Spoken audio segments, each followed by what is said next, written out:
Hello, everybody, and welcome to Planet FPL, the world where everything revolves around Fantasy Premier League. My name's Suj. And my name is James. I hope you've all been enjoying Correspondent Week so far. Onwards we go, James. We're leaving London to head to the Midlands. Yes, I'm delighted to be joined today by our Aston Villa correspondent, Lee Jackson. How are you, mate? Very good, thanks. How are you? Yeah, good. We were just talking very briefly offline, and I didn't want to get into too much conversation with you because I feel like there's a lot to go through here. Firstly, actually, we'll start this differently to the majority of the others, to fixtures. Yeah, very good. Yeah, what's your thinking? Well, it's funny. It's kind of similar to when we spoke about this time last year, where we were saying nice opening fixtures for Villa, Bournemouth away, Everton home, Palace. It turns a little bit sort of game week 4 or 5, but if you're looking at that and thinking, well, we've got an early wildcard planned in anyway, for most people.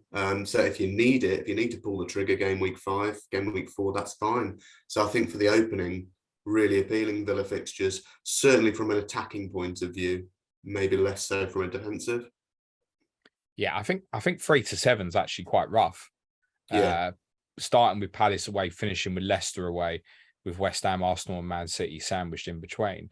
What's really interesting about yours though is you're one of the few teams we can look at it and go, yeah, there's that block of the first two. And I think you could include Palace and West Ham if you're looking 3-4 as blocks, fine.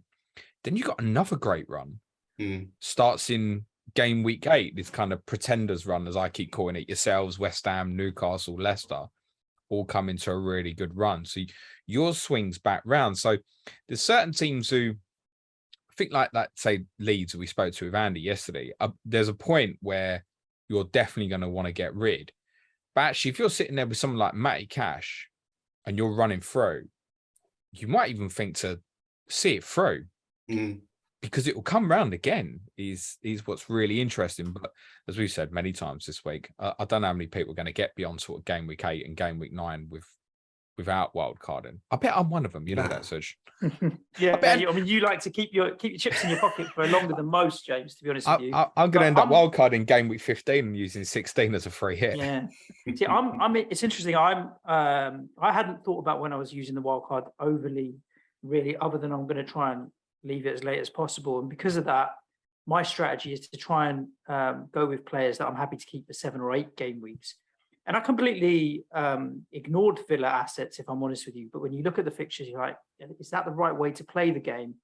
I'm perhaps a little bit tainted from last season's start as well, where obviously you sold Grealish, but you'd reinvested in a number of good players. And it didn't feel like you hit the ground running as some people thought you might at the start of the season. Obviously, Dean Smith then left, right? A bit of time later. So perhaps I have this recency bias of, yeah, you had good fixtures, but you had them last year and you had new players and it didn't quite work. And so maybe I'm just going to swerve it. But Bournemouth, Everton first 2, I'd tip them both as very hot relegation candidates. So it'd be a bit stupid, even if it's just one player, to not go with one, take a punt on Coutinho or Watkins for the first couple and then move it on. Coutinho is an interesting one though. I think his price, it's the same as last season, so it's 7. But when we're looking around that team, it feels like from pre-season, there's a lot of options we've got now. So Cameron Archer, 4.5 forward, is getting a lot of attention. I don't think anyone's expecting him to start, but with 5 subs, he's going to get minutes. So your likes of Ings, your Baileys, Buendias, Coutinhos, are we expecting them to play 90 every week? Very much doubt it. Are we expecting just on Archer? Are we expecting minutes? Might as well cover that off now. Yeah, I think so. I don't think we're expecting starts, but I think we're expecting minutes. Gerrard said after the pre-season tour in Australia, he said, if you push me for an answer right now, I'd say, yeah, he's going to stay with us this season. We're not going to ship him out on loan. So I think if he's in and around the squad, he will get minutes. He scores goals for fun. He's such a talent. Are we looking at 2 up front then? Because that would help him. See, this is a real debate. If it's 1, and my vision on that is then it's probably Watkins or Ings. And then when he wants to make that change, it'll be Watkins or Ings comes on. And my guess would be Watkins gets the favourism. We spoke about this, Mark Southern's Forest, saying at the moment it's definitely a 2 for them up front. So although Lyle Taylor would be the 4th choice forward, there's as much chance of him getting that kind of 10 minutes at the end of a game, for example. So unless it's going to be Watkins and Ings to start, I'm not convinced, but you're the man in the know. Lee, tell me. So we had a friendly against Man United on Saturday, as you probably know, and the hope was that that would give us a real indication of what Gerrard's preferred 11 is. So we started the game with 2 up top. We started with Watkins and Ings, with Coutinho just behind them in a sort of diamond in midfield, with Kamara sitting as the DM, Mcginn and Ramsey as sort of central mids. And it was really narrow, and Man United completely exposed that, got the width down the sides, and they had double ups on Cash, double ups on Digne, and absolutely bossed us for 45 minutes. So what he then did at half-time, Gerrard, is he took off Coutinho and Ings, brought on Bailey and Buendia, and then played a front 3 rather than a front 2, with Watkins in the middle, Buendia on the left and Bailey on the right. And we ended up drawing 2-2. Bailey especially looked a real live wire. Buendia had a good game. Douglas Luiz came on and played really well as well. So there's a real debate in the Villa forums as to that should be the starting 11. Buendia and Bailey have played their way into that starting 11. 2 up top didn't work, full stop. Coutinho didn't link up with those 2 very well. So there's real confusion, I think, and debate in the Villa forums as to whether 2 up top is the way to go or not. But that's the way Gerrard set up in that first half, and you would think, penultimate friendly before the season starts, that probably would be his starting 11. It felt like a very strong team he put out. But we have got one more friendly. So we play Stade Rennais, is it? The French side on Saturday. So I don't know, they refused to play us, mate. Oh, yeah. Well, it's because you were going to give them all COVID, mate. James's team were riddled, and the French said no, thank you. Lee, what do you prefer? When you came to our place at the back end of the last season, I feel like you played 2 up top, and I was a little disappointed with the effectiveness of Ings and Watkins in running the channels. They didn't have the impact that I thought they might, and ended up being relatively comfortable to maintain to manage them, let's say. Yeah. Whereas when you've got 2 more creative players, Buendia and Bailey, it's a different challenge to put up with. Yeah, I prefer the 1 up top. I think that's part of what Dean Smith's downfall was he was trying to get both of them playing together. And Gerrard's tried it a few times, but it's not worked more than it's worked. Watkins and Ings, they don't quite work as a partnership, it doesn't feel. Why do you think that is? I don't know if they're big, because they're different players. Yeah, they are different players. Don't know, but it you would doesn't think seem it should work. match. Like Danny likes to come offshore. Ollie likes to go and run into the channels, and Danny Ings can do that as well. But they're not like, you get certain pairings sometimes where 2 forwards get put together because they're good goal scorers, and these 2 are. But it doesn't work because they're too similar and they want to make the same movements all the time. Ings and Watkins doesn't feel like that. It feels like it should work. Yeah. I think a lot of Villa fans are quite critical of Watkins and his finishing, especially. You and them and every FPL manager, I think, mate, over the last couple of years. Yeah, and he's been unlucky though. I mean, he's hit the woodwork. I like him countless times. I really like him, but he does get a lot of stick from the Villa fans for that finishing, which the old school Villa fan, I suppose, that's what your strikers do. They put the ball in the back of the net, and all that hard work Watkins does off the ball. But when you look at the stats like pressures per 90 and stuff, he's always well up there. But yeah, the Ings-Watkins partnership, for whatever reason, it hasn't quite worked yet. I prefer the 1 up top. And I think Leon Bailey's got to be in with a shout of that starting 11. And certainly if he's not starting, he's coming on. He's the one a lot of people will want to know about. And I want to come back to him specifically, like many of the players, because I think what we're looking at here is, you're saying to me 2 different systems can potentially be used here. And I think as the season progresses, back 3 might even be an option as well. But I think we can assume at the moment not to start with. So we've got a back 4 with a diamond, or we've got a 4-3-3. Yeah. Okay, fine. All of these formations have impacts on so many players. So the diamond system, I would read into it, should be better for Cash and Digne. You're speaking about them being, the midfield being really compact and narrow. Yeah. The 2 of them are both at their best when they can get really high up the pitch. That needs a compact midfield to do that. If it's a 4-3-3, perhaps they're not as interesting as they may be in the diamond system. Leon Bailey, presumably at the moment, doesn't play in the diamond system. Correct. If it's a 4-3-3, it's difficult to envision Archer getting the minutes that you think he does, and Danny Ings also probably doesn't start. Yeah. Coutinho might not fit into the 4-3-3, possibly, considering you're saying the impact that Buendia and Bailey had. I think to go back to Watkins and Ings, like there are similarities with Coutinho and Buendia where I don't necessarily think it always works together, for example. So everyone needs to know, Lee, what formation, mate.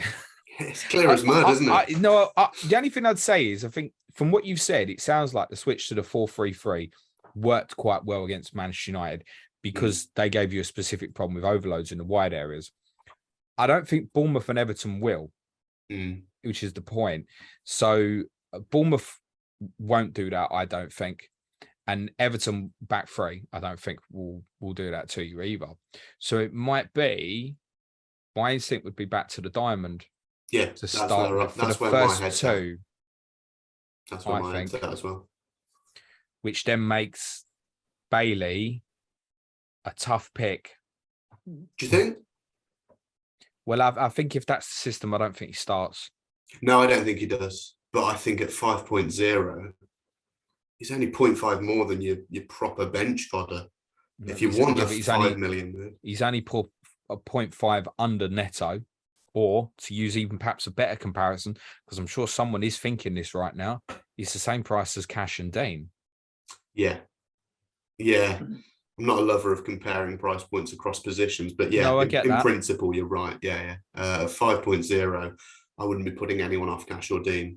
I'm going to say the same thing I said last year, which bit me in the arse, which is that I prefer Digne over Cash, because Digne will take the odd set pieces. He's on some corners, whereas Cash isn't. Cash is more likely to get you a goal. Digne is more likely to get you an assist. But I think Digne will get you more assists than Cash will get you goals, if that makes sense. That 5 million price point's a funny one with Bailey. Like, are you benching him?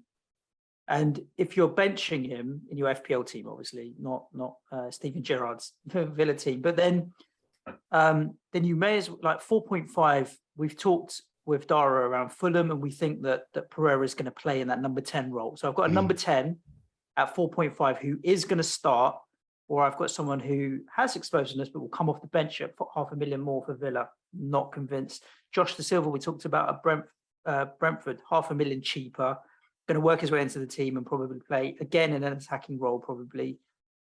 Do I want that or the unknown of Leon Bailey? And I think those cheaper players rule Bailey out. He's the type of player that I can see having a good start and then everyone gravitating towards. But if you're filling your team with a couple of 4 million defender for a couple of 4.5s, you're not tight for money to want to scrimp and get another 5 million midfielder in. I think I like what you're saying about not comparing price points against different positions, but net over the season, who scores more points, Cash, Digne, or Bailey? And I think Cash or Digne will outscore him comfortably. And you can play a 5-2-3 or a 5-3-2 in FPL. And so the defensive spots are just as valuable. It's a difficult one. There's so many players in this game that you love and can score points, but maybe just don't quite work from an FPL point of view. Bailey might fall into that bracket. I really like Bailey. I get the comparisons you're making with Neto and Pereira. What's Pereira's fixtures like at the start there? Fulham haven't got a great opening few fixtures. First one's difficult, but it gets better. As Dara said, he's going to be on after set pieces possibly as well. So I suppose. Yeah, I really like Bailey at 0.5. A 0.5 more than your 4.5 bench fodder. Just feel like 5 million so cheap, it's worth the gamble. And if he does end up playing his way into the starting 11, he puts in a couple of good performances, then suddenly you've got a 5 million attacking forward playing for Villa.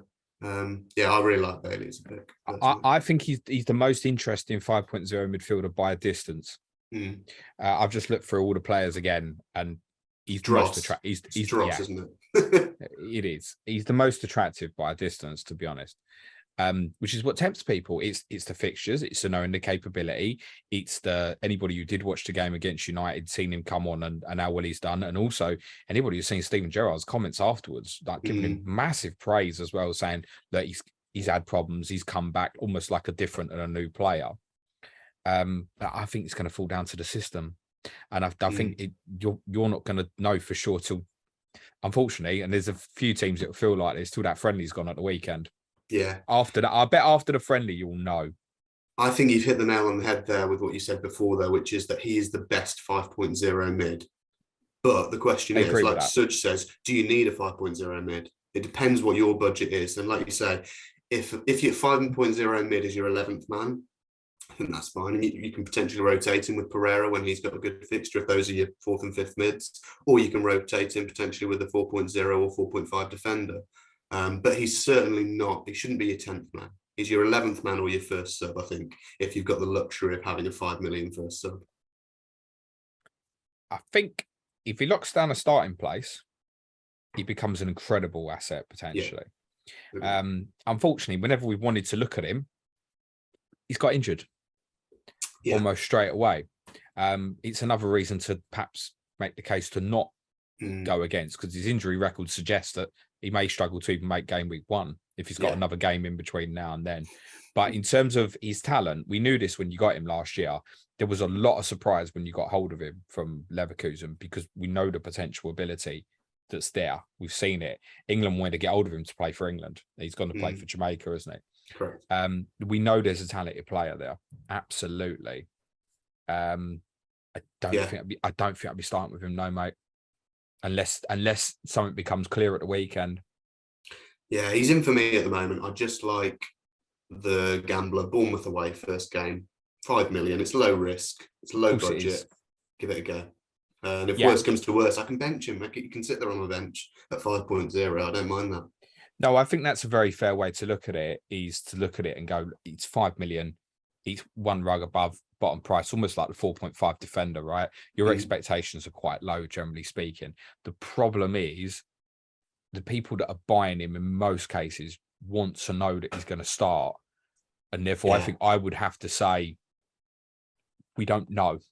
Oh, no. I think he's I don't think he will. I think it's one Lee. You're going to have to DM me at the weekend, tell me what you say, and we'll talk about it on next Monday's pod and say, this is the update.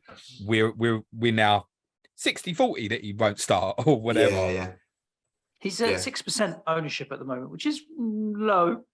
When you think Pereira's at like 24%, probably because of Gerrard's comments at the weekend. But it also feels like, okay, say he doesn't start particularly in the first couple of games, and then you've got that difficult run, people wildcard and come off him. He might, I mean, if he dropped down to 5, 4, 9, 4, 8 all of a sudden, and you come back into your good run, then that's really tempting to think, do you know what? I don't see it though. Like you say, he's only 6% owned. And I think the people that do own him, it's relative to how many people come off him, right? Yeah, of course. But are people really going to sell a 5.0 million asset to get 0.5 out of it to spend elsewhere? They're more likely to come off a big premium, aren't they? Who's not firing. That's where their budget. I think this season, because of the crazy high ownership in a handful of players, 7 or 8 players, it might be quite different in terms of price changes at the start of the season than when there's been more of a spread. We just don't know. I think it'll kind of play out as we see it. You're saying Coutinho. I think I would just to add on that, I think if people are wildcarding perhaps 3 or 4 or even 5, then they come off. Go on, Suj, sorry. I was going to move on to Coutinho then, because you mentioned his price is the same as it was last season at 7 million. I remember, James, we were talking at the back end of last season about Coutinho and how basically all of his points came in like 3 or 4 games, didn't they? Where he'd hauled, and the rest of the time there was Leeds, Southampton, the whipping boys, and then he scored at Yes, he had and shocked everyone. Yeah, you mean the week when I said don't captain him? That would be but in between that was a lot of 2s. What are your thoughts in going into this season? 7 million is cheaper than your horde of players at 8 million. He's brilliant. I'll say exactly what I said last season, which is, and I knew this from almost the first kick of the ball he had, he is absolutely class. Like his touch on the ball, his weight of pass is just amazing. But as an FPL asset, he seems to, like you say, blow a bit hot and cold. He'll have really good games, and then he'll have games where you go, was Coutinho playing? I didn't notice him. Like he just seems to go missing, and that's what happened in the first half against Man United at the weekend.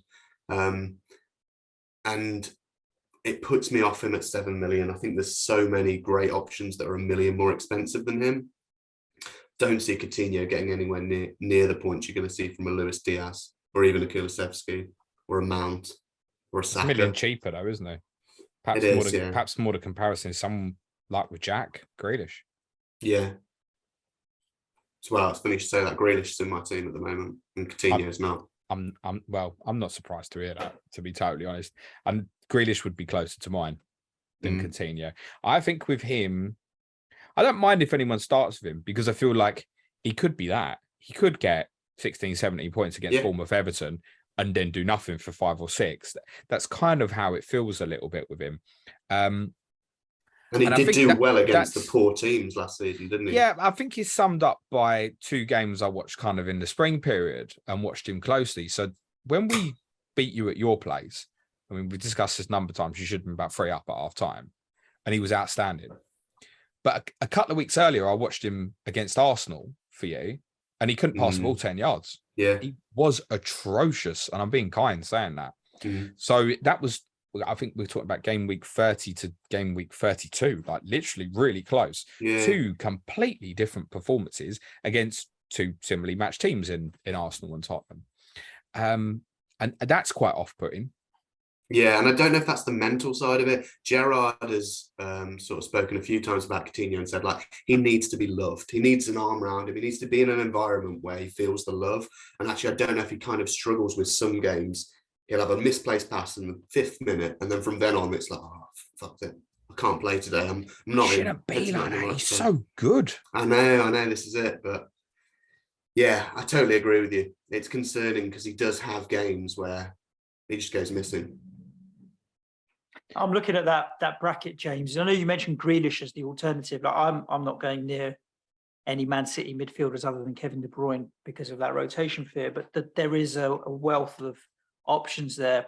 James Ward-Prowse 6.5. I know his fixtures aren't great, but he's Mr. Consistent. You love James Ward-Prowse, don't you? I do love a bit of JWP, but Rashford very popular at 6.5. Kamara 6 million. Martinelli. Odegaard, dare I say it, 6 million. Any of the Arsenal boys, Martinelli, Odegaard. They're all a little bit cheaper, and I think more consistent. That it won't be 2 to 15. It'll be 6s, 8s, ticking along. It's that bracket of players below Coutinho that make him unattractive, rather than the side-by-side comparisons to 7 million.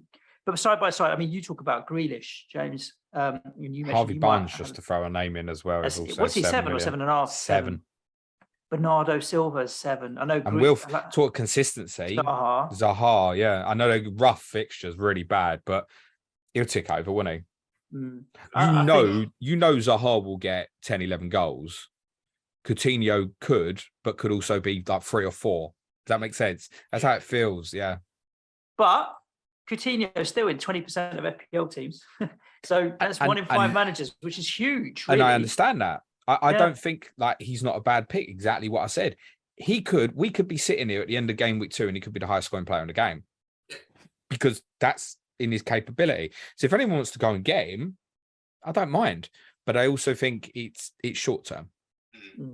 I think you moved it, and that's okay as well. But I think you're booking that in. If you're not wildcarding early, you're booking in to know you're probably going to push that on come game week 3, 4, or worst case 5.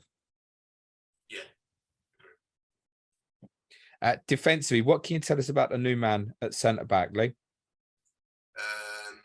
Really comfortable on the ball. So I've said for a while that the Mings Konsa partnership was good at times, not so good at times. Mings has always got a mistake in him, and Konsa's not very good on the ball.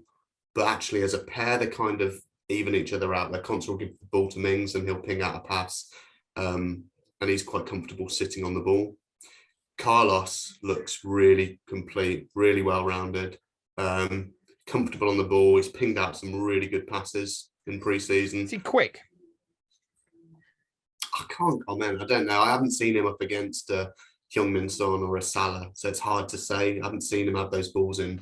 Why don't you go to the top level firstly? You know, could he deal with Solanke on the turn? Let's go with game week 1. No. His distribution looks very good. Is the one that stood out looking at clips of him from Seville. He'll start, I think. I think he's in that With starting Mings? 11. Yeah, I think so. Mings interesting at 4.5. Yeah, I think so. If you want to go that way, if you want a 4.5 million player with good fixtures, but you know that attacking returns are unlikely, then yeah, Mings is fine. I suppose it depends who you're rotating it with as well, because you ain't going to want to play him. Probably not game week 4 or 5, definitely not. Probably not 3 either. No, I just having a look through, and Brentford have got a really good 3 to 7, and then it comes back to your run. So, I mean, if you were looking to do that, I don't know, Mings first 2, Rico Henry 3 to 7, back to Mings. But again, is someone really going to do that for that long this season? It feels that the idea of actually talking about rotating 4.5s, I feel like I'm hearing it less and less. People go, "It's only going to be 2-3 weeks." Like, don't worry about it so much. But I think, yeah, he's okay. Particularly, again, 2 great fixtures at the start. It's not inconceivable as 2 clean sheets there. We know you're a threat from set pieces to the extent the long throws will go in and stuff. So I don't hate him. It won't be for me, but I don't hate him as a 4.5 pick, actually. No, I think he got an assist game week 2 last season as well. So I would certainly say I would rather pay 0.5 more for Cash or Dean, and I'm sure everybody would say that. But it might be that I need a 4.5, and therefore I don't hate it. That's all. Yeah. Why? I was going to try and lower the tone of the podcast, James, by suggesting about another 4.5 in midfield. Do you think Chukwuemeka's going to still be with you at the start of the season? That's right, upsetting. Yeah, I know, but it was a question that we had to talk about, James. I don't think he is. We talk about him as such a talent, but then people are putting bids in now. He's got a year left on his contract, so if he doesn't put pen to paper on a new deal, and he's still there next summer, he's going to leave for nothing anyway. And I think he's got an agent in his ear that's sort of saying, "Carney, you're brilliant. You're really good. Like, you're worth more than that." So yeah, it's unfortunate because he is a real talent. But if we can get anything for him now, that's better than getting nothing for him next season, because he's not ready yet. He's not ready to start for Villa. I agree with that. But in 2 or 3 years, he could be an absolute world beater. But I think he could be ready during the season. I don't think he's ready now at the start of the season. There's still a little bit to go. He's a super talent. I'm a little bit concerned, as I said to you, Suj. He's got things with Ruben Loftus-Cheek in him, I think, where sometimes I'm watching him, like I watched the under-19 games in the summer, and I think you can go and win this game on your own. And it comes in flashes sometimes. And I think just kill him, because you're clearly the best player on the pitch. He's how you feel most often when you watch him. And that's how we've felt about Loftus-Cheek a lot in his youth, and he's never really kicked on. So there's a danger. There's never a guarantee that someone's 18, 19 is going to go and kick on and be a superstar. Some just fade away. What I would say is, Daniel, if you're listening, pick up the phone, mate. I heard rumours about Newcastle, and I was thinking that if they're going to put 25 million down on the table and you're going to take it, does he become viable at 4.5? If he was to move to Newcastle, for example, is there plans that they would start him? He wouldn't get in the team, Such. There's other rumours, obviously, Not Germany. This is it. Barca's linked with everybody, right? Yeah. But that's the main names, Barca and Milan. I've heard a little bit as well. Not so much the English clubs, but I wonder if the English clubs might come back later in the window if it looks like Carney wants to obviously stay in the country, possibly, which we don't know.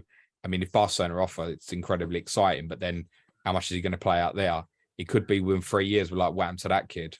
Yeah. It could be like that. So, I mean, I think for him, I'd say stay here. But if a Dortmund came, you'd think, oh, go, because he'd take over from Bellingham next year, right? You know, there'd be like a pathway for him and stuff. I wonder if a few of the English clubs might come looking nearer the window. But to be honest with you, Lee, I think if that happens, it'd be like the top 6 and maybe like a Newcastle or something like that. And then, like you say, is he going to start for them? The whole reason why he wants to leave is because he's not getting enough minutes at Villa. Do you know how many minutes he played last season for Villa? 500, I guess, or so. 291. 500 minutes. But he's a young boy, isn't he? Yeah. And this is it. That's why, to an extent, the Villa fans on Twitter have been really harsh on him and atting him in tweets and stuff, saying sign the contract and why do you want to leave and all this kind of stuff. It's just unnecessary for an 18-year-old kid. Football fans on Twitter, Lee. I mean, well, yeah, exactly. But I get it. When you look at 291 minutes, I know he's only a lad, but across the whole season, that really isn't a lot. But like you say, he looked like the best player on the park for the under-19s. He didn't when he played for Villa last season. He underwhelmed a lot of the time. I mean, who could come in that's going to pay the money, take a chance on him with respect to his age and kind of guarantee him the minutes now? Like if we're saying, can he be a 4.5? If he went to Fulham and started every week, then like Pereira, he would be interesting. I don't see that. Like I don't see, Bournemouth are suddenly going to drop 15, 20 mil your way. And he goes and starts every week for Bournemouth, for example. I don't see that. I think like it's the top 6 clubs and overseas that will be looking for him. So for the minute, unless that situation changes, I'd rule him out of consideration. Yeah, 100%. Talk to us about your other. Oh, actually, just on Mings v Konsa. Carlos would be the first choice of the 3 now, would he? I think so, yeah. And Mings, we think's got favourism. Yeah, but I wouldn't be absolutely gobsmacked if it wasn't Carlos and Konsa or Carlos and Chambers. Chambers has had a really good pre-season. He's played a lot of minutes. Okay. And from it doesn't help FPL managers listening to this podcast, but from a Villa point of view, I'm just delighted. We've got 4 reasonable centre-backs now. We've got real depth in quality. I forgot what I was going to say. Go on, Suj. I'll have to come back to it. It'll annoy me. Go on. It doesn't feel like anybody in Villa is particularly underpriced and is an absolute standout bargain, but it also doesn't feel like anybody's overpriced and isn't particularly worth it. I think it really comes down to form. I've been toying around with my formation and positions for ages, and the only Villa player that's made it in was Archer, just because I wanted to have a 4.5 million striker, and I think he's the best of the bunch. But the closer we get, the more I'm likely to take a short-term punt on someone. And I agree with what you said at the start of the show, which is attacking is better than defensive, probably, which makes me just think, Ollie Watkins. It becomes the default. If you want to keep it safe, 1 player, 3 weeks, Ollie Watkins. It comes down to your team, Suj. If you build your team and suddenly you find that actually that last slot is a 7.5 million forward, job done, get Watkins in there. But I think for a lot of you'd be fucked to 7.5. But for a lot of players, I think you're coming to that stage of building a team and actually you haven't got that slot for a 7.5 million forward. I know a lot of people are going sort of Jesus and a premium, whether that's Kane or Haaland. Yeah, I think he's the one though. Like we've spoken about this with Adam about, do you want to skip Jesus for the first 2 and then wildcard him in 3, for example? And then it's always that in my mind is Watkins. Wilson would maybe be the other alternative, really short term, but I think it would be Watkins for me. I think. Me too. I don't know. I don't think I can overlook that Jesus, to be honest. As we've spoken about. If I go Watkins, it will be in addition to Jesus and Haaland.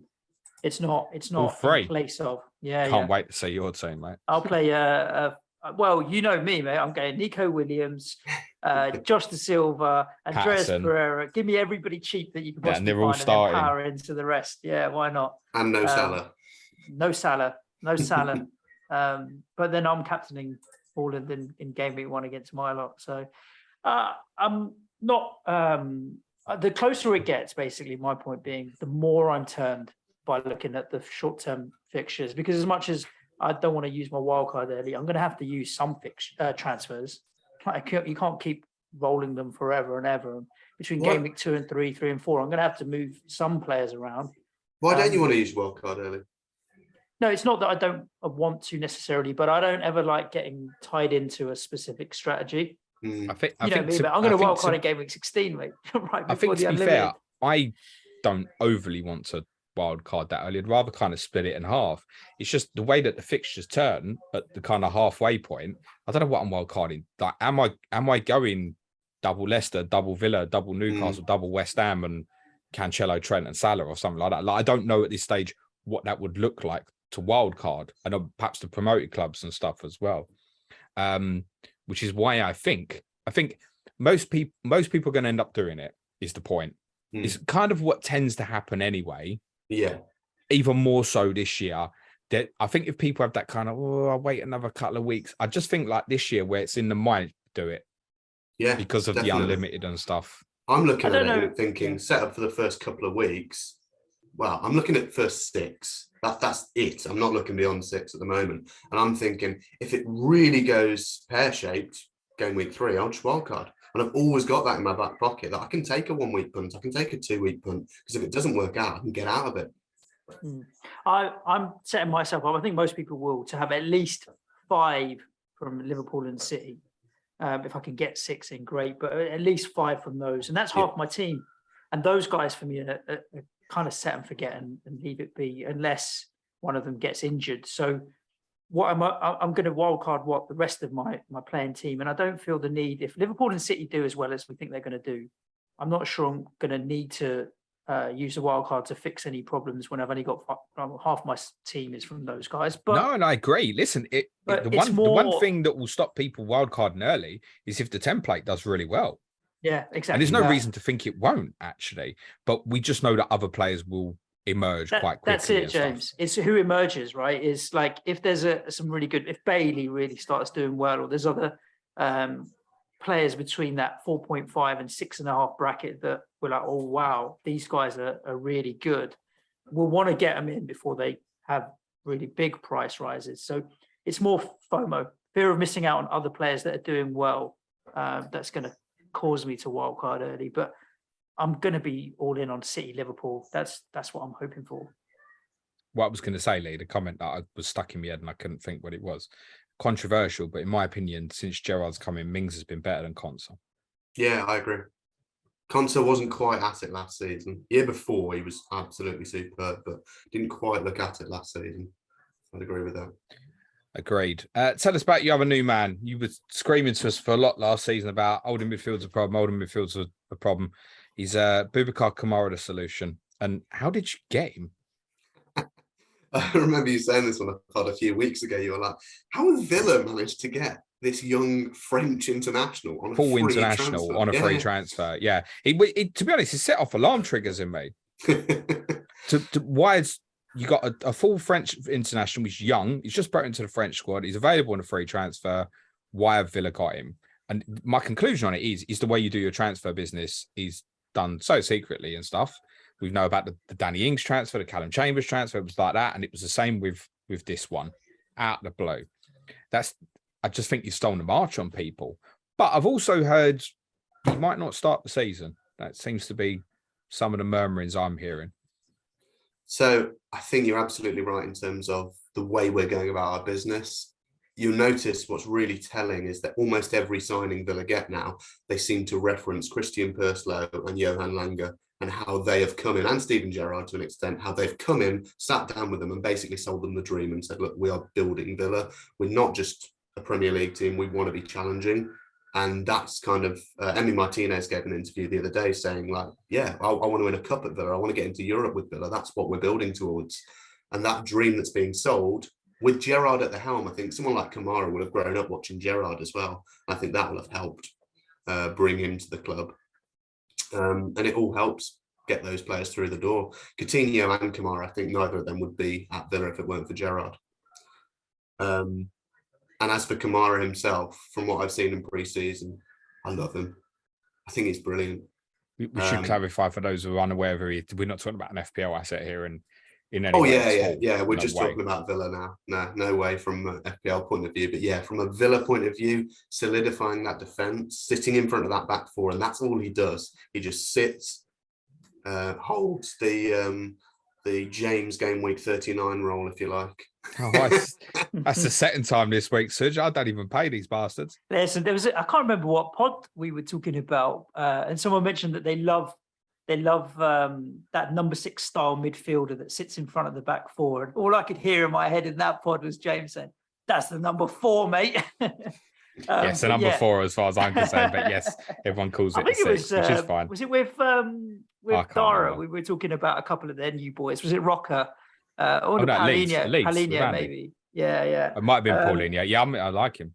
He's 5 million, but yeah, like you said, he's not going to be an FPL asset. But then does that mean if you're playing a diamond, for example, you've got one person there, what happens to Mcginn? Moves out to the left, doesn't start, phased out? I think the most likely midfield, if we do go for the diamond, is Kamara central DM, and then Ramsey and Mcginn, kind of a narrow diamond with Coutinho or Buendia as the number 10 in front of them. I mean, that's a hell of an engine room.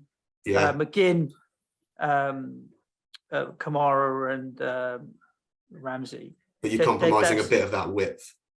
Yeah, you are. But then, I mean, that's where your fullbacks come into play. So you definitely have the work rate in there to keep up with a lot of teams. It's whether or not you have the goals in that setup is the question. But you definitely got the energy in there. I think the other thing you'll see if we do play that sort of setup, is Cash and Dean bomb on, and Kamara almost sits in the three at the back with Mings and Carlos or whoever it is. I said the diamond would be better for the two fullbacks. Yeah, sure. Do you think it makes either Ramsey or McGinn options? Nah, I don't see it. I really don't. I just think 5.5 is too much. JJ was amazing last year at 4.5, but I don't disagree with that. But he's probably looking at a run rate, Ramsey, where he'll hit sort of 130-ish or so. 109 points last year. I'm just looking at that now. I think he scored 100 plus points. 5.5 is fair. Like they've priced him fine there. Yeah, he scored 6 goals. For example, Thomas Souček scored 6 goals last year. He's at 5.5. Albeit he probably should have scored a few more last year than he did, but I think it's a fair price. It's like you said earlier on, Suj, there's no one in that Villa squad that you go, wow, he's really underpriced, and there's no one in that Villa squad where you go, he's really overpriced. He's 2 million more expensive than he should be. I think the defensive players. I think, to be honest, if Cash and Dean were 5.5, I don't think many people could have complained. Mings at 5, we wouldn't speak about, but short term, certain occasions this season, it might do a job for people as a fairly nailed on starter. If someone wants to take a punt, Ramsey or McGinn, short term, what would your answer be? Bailey. Ramsey. Yeah. If you're forcing me to pick one or the other, Ramsey. Yeah, I think so. I'm in agreement with that. Any love for Buendia? It's only another 0.5. If he starts regular. Yeah, he needs to nail down a starting place, and then he could be an option. But until then, if you want a punt that might not start, Bailey's the one I'd go for over Buendia. Okay. Danny Ings, ultimate differential game week 1. Not be sure cheeky, couldn't it? Not sure he's going to start. Ask me after the weekend, after the friendly. It's not good now, is it? Game week 1, triple captain, Danny Ings. There's no way. There is no way we could have done correspondent week next week. I'm telling you, no way at all. Yeah, it's interesting. I think one of the concerns I'd have for you, Lee, is there were a couple of areas of the squad where I think you're okay there, like the build up at centre back now. If we think Chambers and Konsa are 3rd/4th choice, look at that. I think that's decent depth there now. Up front, if it's one up front, then if things has to stand in for Watkins, it's fine. There's certain other areas I'd be a little bit concerned about some of the depth. What do we know about Augustinson, who's come in at left back? I presume just understudy to Dean and no threat. Yeah, that's how I see it. I see it as an option where if Dean gets injured, would be happy starting him. Swedish international, plenty of experience, cool head. He looks fine, but he's not a Luca Digne. He's not going to bomb on, get attacking returns necessarily, but he looks steady. Okay. I want him in my team just because of his name. Ludwig Augustinsson. How many S's? He's got to be the man, isn't he? How many S's? Enough. You're looking at the screen, you're cheating. No, I want Lee to commit to, like, when you have your firstborn son, Lee, Ludwig. Augustinsson Jackson. That's a born superstar's name. Okay. And it'd be LAJ, which that works as well. Oh dear, that's terrible. If Cash was injured, who would start right back game week 1? If Cash was injured, I think Kane Kessler Hayden would start. right back. Really? He's a youngster, yeah. He Tell came us on about as- him. Oh, he's amazing. He was at Swindon last season on loan. Played against Man City in the FA Cup. You might have seen that match. Looked very good for most of that game against Man City. Didn't get overrun. Didn't look out of place. Still a youngster. He was the captain when Villa won the FA Youth Cup last year. And yeah, he's looked really good. He came on in the second half at the weekend against United, and he set up. Was it the second goal he set up? Or no, I might be thinking of a different pre-season friendly. But he's had a really good pre-season, attacking right back, lots of pace, but still a youngster. But yeah, I honestly think Gerrard would probably throw him in if Cash was injured. It'd be him or Ashley Young. Gerrard might go safe and go for Ashley Young first game of the season. Yeah, I'd not even thought of that with Ashley Young. Why has he not got a price? Is he not? I think he only signed another 1-year deal a fortnight ago. Sure, he hasn't left. No, Ashley Young's down. He's not priced in FPL. No, unless I'm going blind, he's not got a price. Oh, that's odd. Yeah, they must have just missed him then.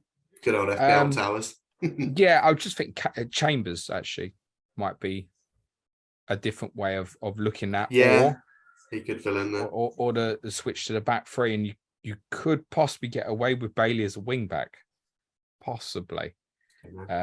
If you had someone who was comfortable to shift out into fullback positions like Chambers, perhaps. I think a back three is something we will see this year. I do as well. We haven't seen it at all in pre-season, it's worth saying, but I don't disagree. Now we've got 4 reasonable centre-backs, like I say. Don't see why we wouldn't. I think that the caution in that for those who think, oh, that's really exciting for Cash Dean is, I think we're probably more likely to see that at more difficult periods of the season. Yeah. Whether that be via fixtures or form issues. I can see it being used. Those two as wing backs would be exciting. They both, it's so offensive. That's why I can completely understand why Gerrard wants to play a diamond as well, is to get, I mean, particularly, in my opinion, particularly Matty Cash. He just goes and goes and goes. Yeah. I really rate him. I don't share your Dean over Cash, actually.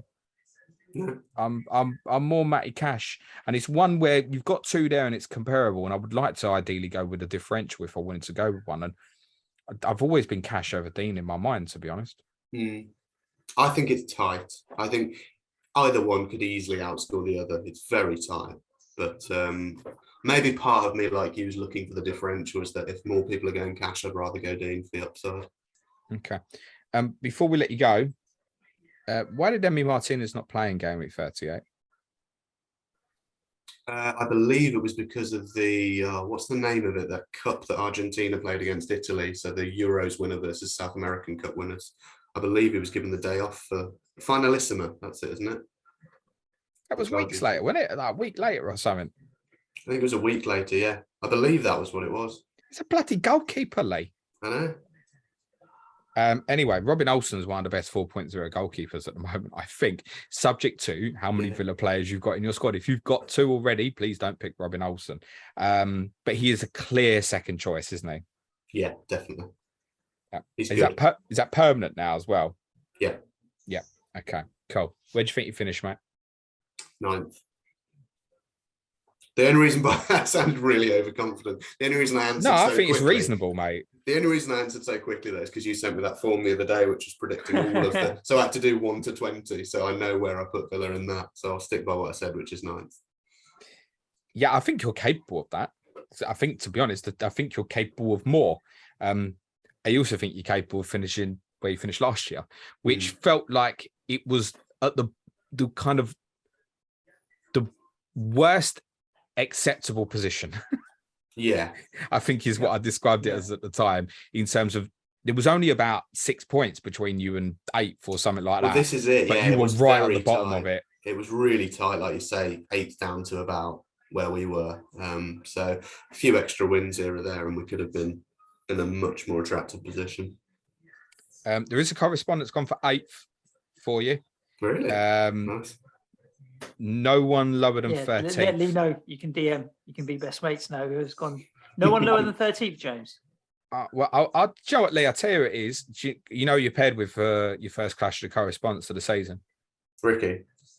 No. It's not Ricky. Ricky, you can come back for Ricky. He's gone much lower, mate. I thought that was my first CATC with Ricky. Now you're with Aaron. Okay. When you've both coming into good runs again in game week 7, he's tipped you for 8th, so you can give him the thank you. The majority of the guys do have you 10th, 11th, basically, bang mid table, and that's where I'd have you in my mind as well. To be Wouldn't be a honest. disaster. Wouldn't be a disaster. No. I mean, think about the clubs, No. like the top 6 of the top 6. It's The tough. bracket beneath Leicester, West Ham, Newcastle, and then yourselves are now pushing into that as well. There's 4 or 5 clubs that will occupy 7th to 11th. You'll be one of them. 11th, I think. 11th, 10th, something like that is probably progress and a decent season. Where did you finish? 14th in the end. Yeah, 14th. You don't want to finish there again, do you? No. That's why I say I think top 10 would be great, because we haven't had a top half Premier League finish for 10 years. So that'd be really good. I think you're better than that as well. And I'm always conscious with your lot, and you give us a couple of names again today, that some of these kids coming through at a serious level when they do. Oh, Villa look weak. Some of these kids are good. Keep an eye on them when you begin to hear about them. Irugbanan played with Chukwuemeka, didn't they? Ramsey's brother. Yeah, Aaron Ramsey. You've got a few. Are you just Bailey then, FPL? Or have you got more? No, I've got 3. Go on. I've got, at the moment, and it's very much subject to change, I do like a tinker, but I've got Dean, Bailey and Archer. Suj? Just Archer at the moment. But if I do change my mind about starting with Watkins, taking a punt on the opening 3 fixtures, then I'll go Watkins. Cucurella's in at a 5 million spot for me at the moment, because I'm still thinking that he might end up moving to City. If he doesn't, again, that 5 million slots up for grabs, and there's a number of players that I can go to there. Cash or Dean are definitely in the conversation for that spot. I think we have to get to the point with players like Cucurella now and start looking at it. I mean, we're pre-recording this on Tuesday, but start looking at it. It's 10 days. Yeah, I was going to say, even if he does go now, he's not does he even start now at this stage? So, yeah, I think we have to bear that sort of thing in mind. So, I'd begin looking elsewhere. So, the one I've got at the moment is Olsen. Sorry, Archer very much in consideration. Archer, he's probably the best 4.5 forward, but I'm a little conscious that I don't want to block it, which obviously at this stage I wouldn't. But for example, if I think there's a better 4.0 comes up where suddenly, and if it drops, there's a 4.0 start on, we all go with it, then I'll probably go with Archer. I don't want to go with Olsen and Archer. I think Olsen feels to me like the most likely 4.0 to suddenly land with minutes from a team where I probably won't block myself. That's how it feels at the moment. Just final point. You made a really good comment on this pod, Lee, about comparing prices with players in different positions, like Matty Cash and Leon Bailey, for example. And I want to leave on this note, because I think it's something to think about before we speak to Bradley about Neto, because the final decision for me might come down to Cash versus Neto. So it's not a straight comparison, because then you're going to 4.5 midfielder or 4.0 defender on the bench. Understand? So it's just something to open up people's minds and think, when you're comparing pricing, just consider that you might need to jump up a rug if you're comparing a defender with a midfielder, for example. So yeah, Cash versus Neto is getting towards a close possible final decision for me, I think. Nice to have 0.5 in the bank as well. It wouldn't make a difference. Isn't Neto 5.5? Yeah, that's the point. Cash is 5, isn't it? If I went Neto, I go Nico Williams. If I go Cash, I'm going 4.5 midfielder. Right, yeah, you're spending the money elsewhere.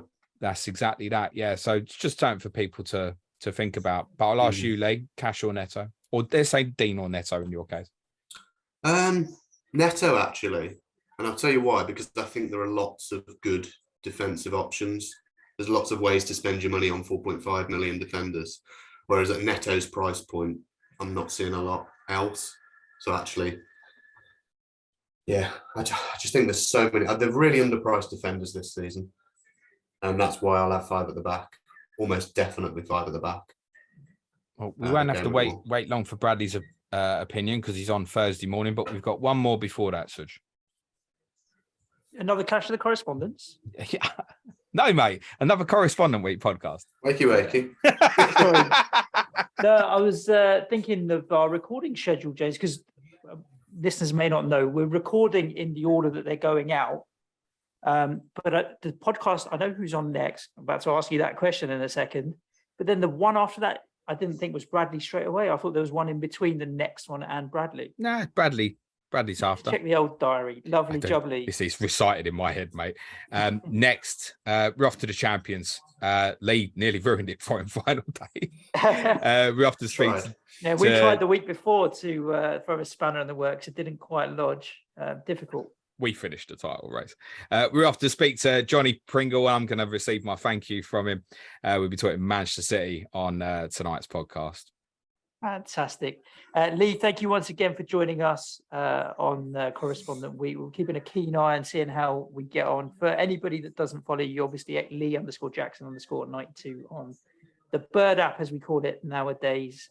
And listeners, make sure you subscribe wherever you are listening to the podcast, because we'll be back at you with the next episode. Stay safe.